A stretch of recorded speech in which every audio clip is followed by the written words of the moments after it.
Today we're going to start a new sculpture. This is going to be another reclining pose, and reclining poses are a good thing and a bad thing for sculpting, especially water-based clay. The reclining pose doesn't require any uh, sort of armature inside because gravity doesn't drop it as much as a standing pose. A standing pose, it stands up, you need an armature, but the bad thing about the reclining pose is that it is much harder because the model is usually contorted and kind of facing down, so it's hard to like sculpt facial features, take measurements. When you have a standing pose, a lot of the anatomical reference that you get is standing up, so it's a lot easier to relate. If you're sculpting a face, for example, if it's upright, it's so much easier. It's easier to get your tools in there, it's easier to understand. But when you have it in a reclining position, it is much more difficult to do the exact same thing. So at this point, I'm going to draw in where I think the features are going to be hitting the base. So that's the legs, that's going to be the pelvis and the rib cage and the arms.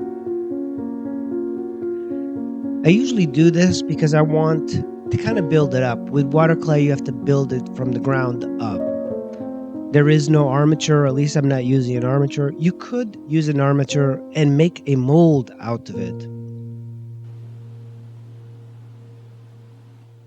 And now I'm just going to take chunks of clay and I'm going to cut them and just mass in the body. A better way to do this is really to shape things in boxes that resemble like the pelvic bone, but I had like just a bunch of used up clay, so it was a little bit harder to cut perfect shapes for the body. But as you can see, like the little tiny thing I'm working now is the head, and I should have just done what I just said, just created geometric facets and boxes and then added the head in there. I think in the future, I'm going to be a whole lot more geometric in the sculptures as opposed to this type of startup. So that's the legs, the thighs. That is the stomach. And for this, she has her torso, or I should say her rib cage, facing straight up, but her pelvis is facing to the right. So she's twisting her lower body. One of the things I tend to do is make sculpture a little bit too thick, and that's one of my weaknesses. So, but I'm aware of it, so I'm trying to kind of fight it. The way I do it is I try and take measurements often and compare body parts to each other.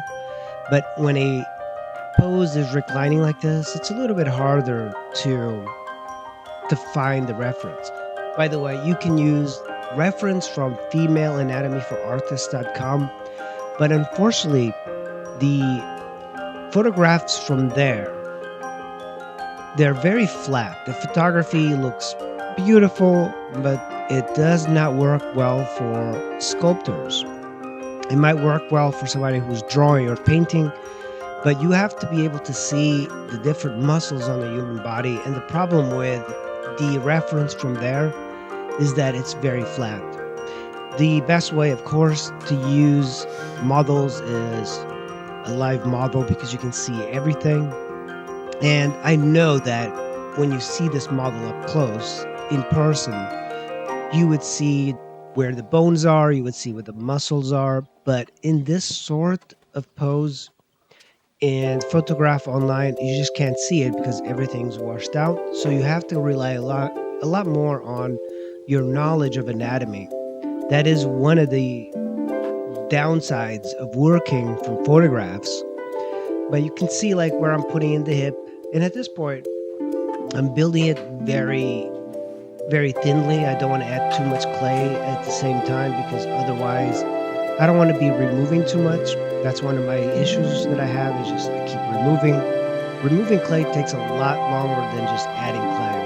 And the clay's consistency right now is just that's what you want. You want to be able to do a lot of the sculpture in one session or two and finish up the entire gesture ready for your details later on. Because if you let this clay dry, it'll be tough to get it to this consistency again unless you really wet it. So you want to make sure that you get the gesture and your proportions right in the first time.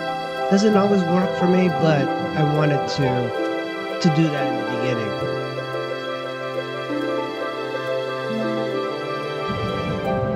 So that's the tensor fasciae lata in the thighs and like indicating the breast.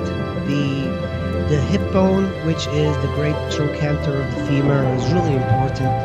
You can take measurements from that. I usually tell people to take measurements from bony landmarks as opposed to muscles, because the muscles shift from model to model, and bones are much more consistent. And you can see I'm using the tools that I made in some of the older videos. Now at this point, I'm just kind of indicating some of the anatomy, and I'm making things a little bit more geometric. I like the facet style of sculpture. It's essentially the way a lot of artists would draw by creating flat planes. And I think if you resort to tools that are a little bit bigger, it helps out a little bit more than having tools that are too small in the beginning. In the beginning, you don't want to rely on any small tool. You just want to go with like some of your larger, flatter tools and create the gesture.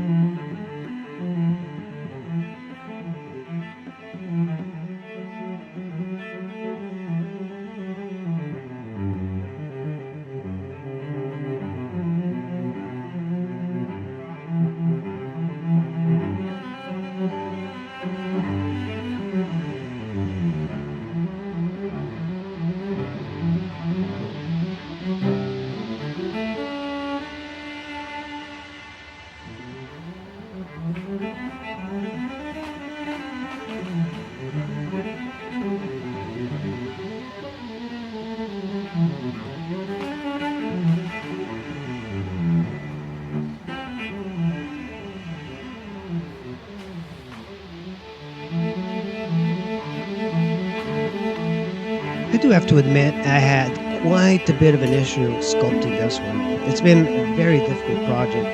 And I think coming off of the Battlefield 5 and Hulk sculpture, having to do something subtle requires a lot of skill.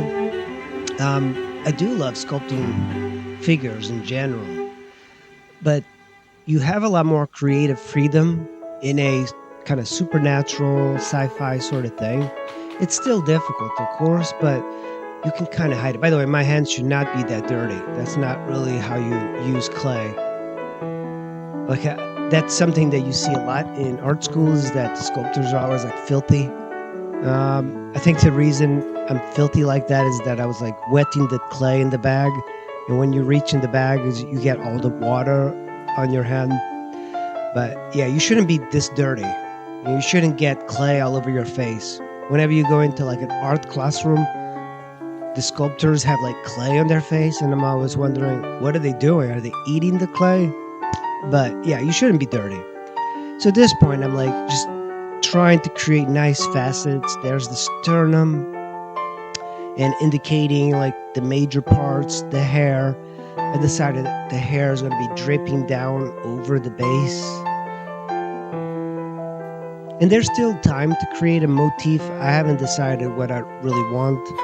This could potentially be a cool idea for something like Andromeda, where she's tied up to a rock. I don't know. It seems to me that there's still a lot of potential for it.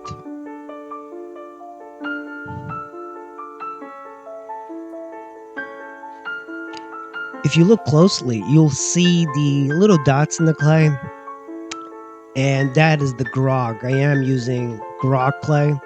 The grog clay dries out a little bit faster, but it helps the firing when you put it in the kiln, and the goal of this sculpture is to put it in the kiln.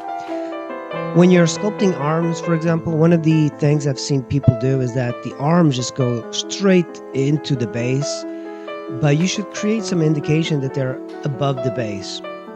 Now that's where I believe the tibia would be so the tibia is like the shin bone.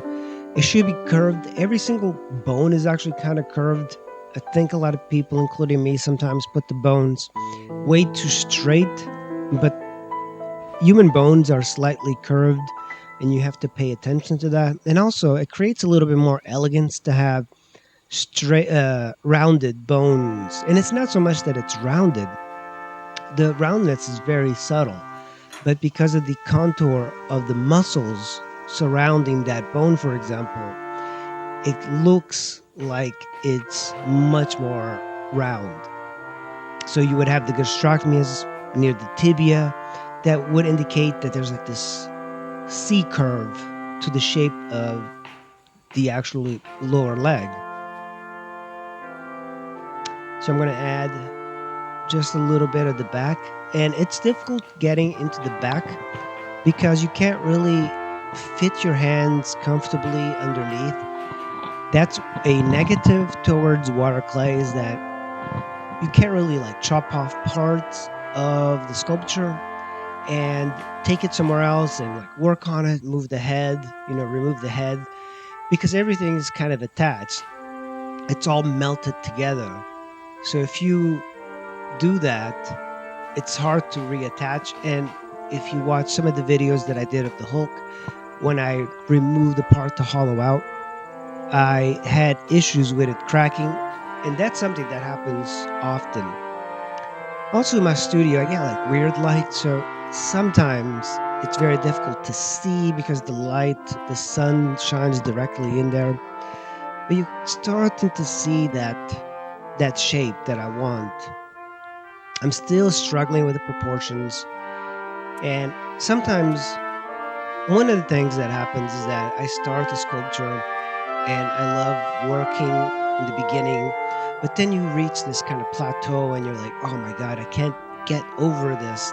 It just seems so difficult and frustrating because the idea in my head is a lot better than the idea that I have on my base. So at this point, I'm just adding little touches here and there, and you can really mess it up. And I think I keep going back and I'm thinking I messed this up so much. When I'm looking at it and doing this voiceover, it seems that it's okay, but there's so much that's faded and dropped out of the actual like reference that I have that it's difficult. So this right leg, it's a lot thicker because her weight is pushing her fat to kind of spread out a little bit more. And one of the things I'm realizing is that the hips need to be just a little bit wider. And also, I want to make it a little bit wider to emphasize the curve of her body, even though it might not be as wide as it is. I just want to kind of play on the fact that she's got wider hips because it looks much better. I also might decrease a little bit of the size of her waist, just to kind of give it a different type of gesture. At this point, the details of the foot are going to be something that I'm going to remove. And looking back at this is like, why am I spending so much time on the foot? Because often the problem that I have is that I'll start doing details way too early when I'm not happy with the gesture. And what happens later on is that I decided that the legs and the thigh was just a little bit too thick. I wanted to thin it out. And all of this work that I'm doing now is for nothing because I'm going to remove it all. And that's the problem with doing details too early in the game. When you do details too early in the game, then you're going to either give up on the sculpture or you're going to just keep those same details and you don't want to go back and like redo them. But for me, I always force myself to just go back and do it. There's no point. There's a lot of errors in sculpture. Like whenever I look at a sculpture, I just see errors. Maybe that's one of my issues with everything. It's like where people see maybe good things, I just see things that need improvement. And there's like this saying in art, you never really finish a drawing, painting, or sculpture. You just kind of abandoned it. And that's how I feel about a lot of the sculptures that I do. I just abandon them because it's just way too frustrating. I love it, the start, the beginning, the middle, but the end is very difficult for me. And now I'm like setting a goal. I need to finish this in a day. I don't want to do this too much. So I'm lifting up the rib cage, I'm rounding it off, and sometimes the clay is too wet to do the details that I want. So I have to let it kind of sit a little bit in the sun and then it firms up. That's another thing, that if you want a much more smooth finish, you could let it dry completely and just take some sandpaper. I've never really done that because I like to see the brush strokes and tools in a sculpture. It gives it much more life. And whenever I scan this, the thing that disappears is the brush strokes and all the tool marks that I find really fascinating. There's a lot of talk about oil-based clay versus water-based clay. There's like definitely big advantages to both. So this is my first streaming event. I'm not going to show the entire streaming event, but I've been working on the sculpture and I decided to put it up on Twitch, but I think I'm going to do a live streaming per week on YouTube. And I'm not really sure when, but I think I might do it either Friday evening or Thursday evening, or maybe even both. I'm going to just do one to test it out to see if anybody is interested in that. I don't think I have enough followers to really have anybody interested, but it would be kind of cool to sculpt with a bunch of subscribers and hear their opinions about various things, maybe hear suggestions about possible next sculptures. And that's pretty much it. That's how the sculpture is looking right about now. And I hope to finish this in the next video. And by the way, on the top right of the sculpture, you see one of the references that I'm using. And if you look closely, the model is very washed out. I really need to start hiring my own models and taking photos because I think the figure sculptures that I've done on the YouTube channel suffer a little bit from the lack of detail and anatomy. I think if I took photos myself, it would be a little bit easier to work with because right now, this particular sculpture, I am struggling quite a bit. And if you guys are interested in the live stream, check with me tomorrow evening about 7 p.m. Eastern time. I think that's when I might consider doing it. And thanks for watching as usual, and I'll see you in the next video. I appreciate you guys watching. Bye.